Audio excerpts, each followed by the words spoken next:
உங்கள் favourite TV ஷோக்களை இனி miss பண்ண தேவையில்லை. ZEE5 இல் முற்றிலும் இலவசமாக காணுங்கள். இங்கேயும் எப்பொழுதும். ஆக்சுவலாக ஹெச்ஆருக்கு தான் சார் நிறைய பிரச்சனை, அது வெளியே சொல்ல மாட்டோம் நாங்கள். ஓகே, இப்போ ஆக்சுவலி நீங்க ஒர்க் பண்றீங்களா? எஸ், நானும் ஒர்க் பண்றேன். நீங்க எங்க ஒர்க் பண்றீங்க? நானும் ஹெச்ஆரா இருக்கேன் ஒரு பிரைவேட் கன்சர்ன். 2 ஹெச்ஆராலே வீட்டு பிரச்சனை தீர்த்துக்க முடியலையா? நீங்க ஒரு குழந்தைக்கே போதுமான நேரம் செலவு பண்ண முடியலனா, இல்ல 2வது குழந்தை பிறந்துச்சுன்னா நீங்க எப்படி நேரம் செலவு பண்ணுவீங்கன்னு கேக்குறாங்க.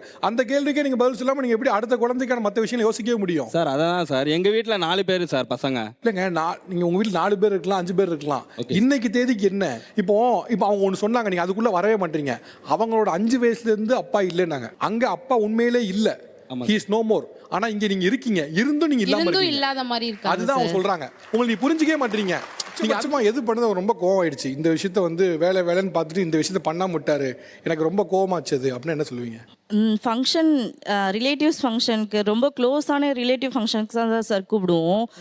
அதுக்கே இல்லை ஒர்க் இருக்கு நான் வரலை அப்படின்னு சொல்லிடுவார். இப்போ ஒவ்வொரு விஷயமும் நான் என்னோட மனைவி சொன்னதுக்கும் என்னோட கருத்துக்களை நான் சொல்லலாமா? அதே மாதிரி என்னோட மனைவியை தாண்டி என்னோட சகோதரிகளும் உட்காந்துருக்காங்க, அவங்களுக்கும் என்னோட நான் கருத்தை சொல்லணும். நம்ம வீட்டு பிரச்சனையே ஊர் வரைக்கும் இருக்கு. இதுல நீங்க வந்து ஊர்ல இருக்கவங்க பிரச்சனையெல்லாம் தீர்த்து கருத்துலாம் சொல்ல வேண்டாம். டைரக்டா உங்க மனைவிக்கு பிரச்சனைக்கு தீர்வு சொல்லுங்க முதல்ல. ZEE5 ஆப்பை டவுன்லோட் செய்து அனைத்து எபிசோடுகளையும் இலவசமாக பாருங்க.